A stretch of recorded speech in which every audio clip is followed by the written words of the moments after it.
غبارم تازه گردید دامنی دلدار گلچین شد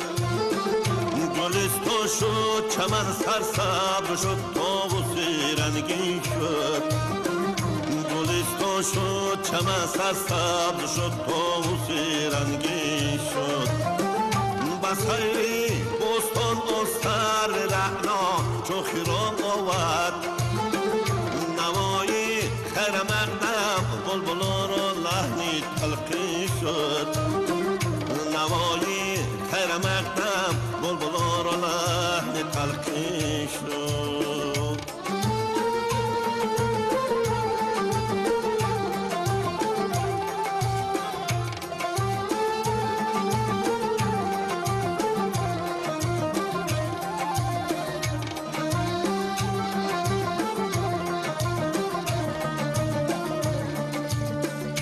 با ترکی ستم خواستم تا راز دل گویم زبان از بیم جان در عرضه احوال سنگین شد بنا اصلان رواخی ملک را دادن ستم باشد پیاده راه شه گیرد به هنگامی که فرضی شد پیاده راه شه گیرد به هنگامی که فرضی شد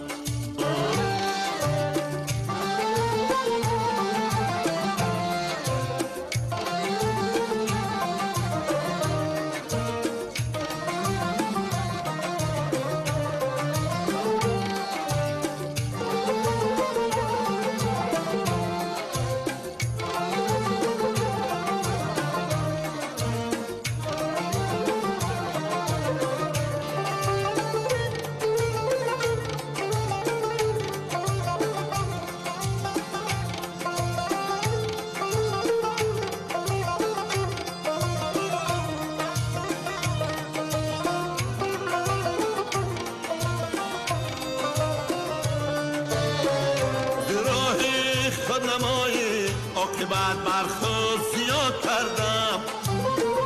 فروغ شد چندانه که بالا رفت پایین شد فروغ شد چندانه که بالا رفت پایین شد فضا بر جبهه اقبال محاجی که بینیشتم غم و هجران نصیبم ساعت روز نخسته شد و قضا بر جبهه اقبال محاجی چه بنوشتم غم و هجران نصیبم ساعت روزی نخسته شد غم و هجران نصیبم ساعت روزی نخسته شد گلستان شد چمن سرسبز شد طاووسی رنگین شد پیاده راه شه گیرد به هنگامی که فرضی